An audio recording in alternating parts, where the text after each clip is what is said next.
Hi, my name is Ray Jones. I live in Asheville, North Carolina, and I make wood boxes. I've been a member of the Southern Highland Craft Guild since 1991, and I've done every one of our fairs since then. This is the first time it's been a virtual fair, which is new for all of us, but it gives a chance for folks from all over the country and all over the world to stop by and see what we have to share. As I said, I make wooden boxes, and my boxes are made entirely of wood, including the hinges and fasteners, so there are no metal parts. I don't use any stains. I use woods from all over the world with lots of different colors and figures, and just a clear oil finish because the wood is so beautiful that I don't want to do anything that would change it. Anyway, thanks for stopping by, and I'd like to show you some of the boxes that I make. I make over a dozen size boxes, and I'd like to show you a few of them. This is the smallest size that I make. It's about 6 inches long and about 4 inches wide. This is Purple Heart from South America. This is the natural color of the wood. I don't use any stains, just a clear oil finish. And you can see that I use dowels instead of nails or screws, and the hinges are wooden also. It opens up like this and closes again.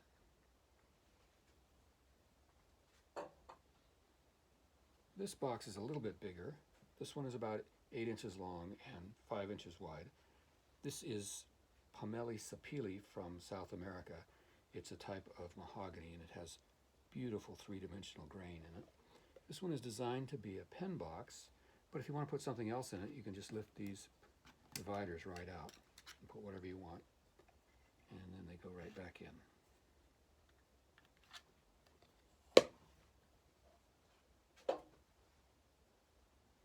And this is more of a medium-sized box. This one is bird's eye maple, and this is a good small jewelry box. Now this size and larger, I can put a tray in that you can lift out, and there are dividers underneath, and they lift out also. I don't fix anything in place in any of my boxes so that they can all be converted to empty boxes or specific boxes for whatever you need. This one has an engraving under the lid, and I have a laser engraver so I can engrave whatever you want underneath the lid or on the top of the lid.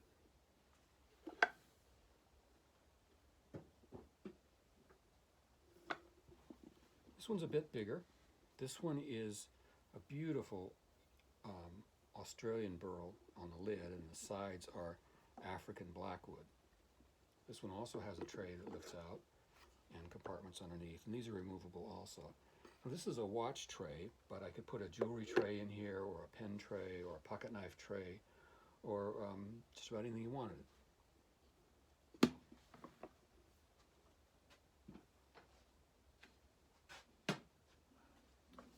And this one is even larger. This one is 15 inches long and 8 inches wide. And this is Macacaba wood from South America. It has really interesting color and figure in the grain. And this lighter area is the sapwood. This would be on the outside of the tree, just underneath the bark. So to make this lid, it's book matched. I took a piece that had the sapwood on one edge and split it and book matched it to highlight that contrasting sapwood down the center. Now this size can have 2 trays, and again, these lift out and the dividers lift out. So if you want an empty box, you can have it that way, or I can put trays in it. A lot of my customers are pen collectors, and many of my boxes can be converted to pen collector boxes. For this one, if I made it a pen box, it would hold 20 pens.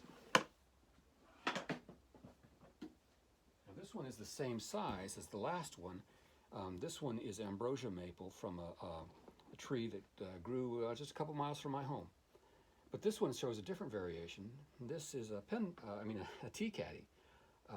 The tea compartments lift out, and I could replace it with a jewelry tray or watches or pens or whatever you want.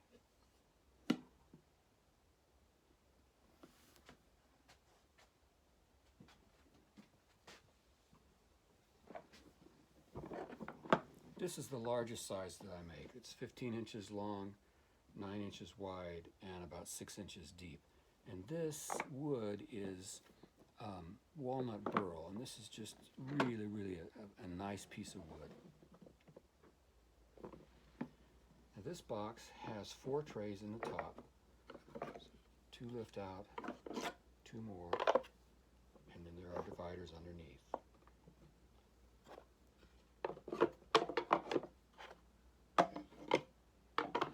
And in the front there are 2 drawers, and each drawer has another tray that lifts out. So there are a total of 6 trays, and I have about 5 or 6 different tray designs that you can choose from. Now, if I was to make this into a pen box, it would hold 56 pens, and to convert it to a pen box, I would take out all the jewelry trays and replace them with pen trays, like that. So those are the sizes that I make, and some of the variations on the inside. If I don't happen to have the exact size and the exact wood that you want, I'd be happy to make it for you, or if you need something a little different, I can probably make whatever you want. Along with my regular boxes, I also make some that are a little bit more elaborate. This style I call half moon because it's sort of a half circle. The wood is Jarrah burl from Australia. The drawer pulls are ebony from Africa. It has 5 drawers. The drawer sides are made of Spanish cedar, so they smell good when the drawer is opened. Each one's on a dovetail slide to make it slide in and out real smoothly. Here you can see a little bit of sapwood, which is the lighter color here, and that would be just underneath the bark towards the outside of the tree. This one is towards the smaller end of the size scale of my half moon boxes, and I'd like to show you a larger one now.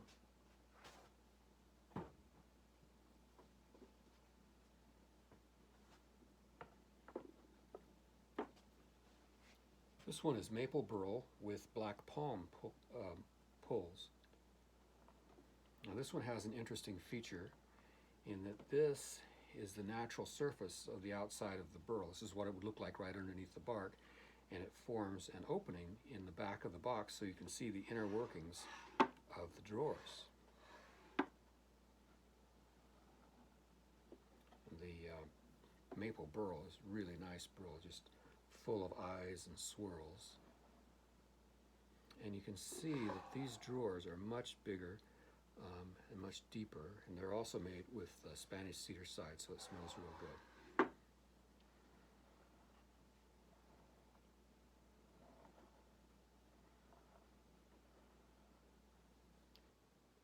So those are some of the boxes that I make. Thank you for letting me share them with you. I hope you found them interesting. And please visit my website, rayjoneswoodboxes.com, and take a look. There are many more boxes there.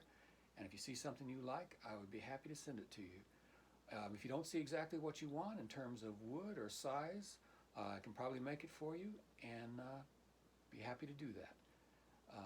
Thanks again for stopping by, and hope to see you all again soon.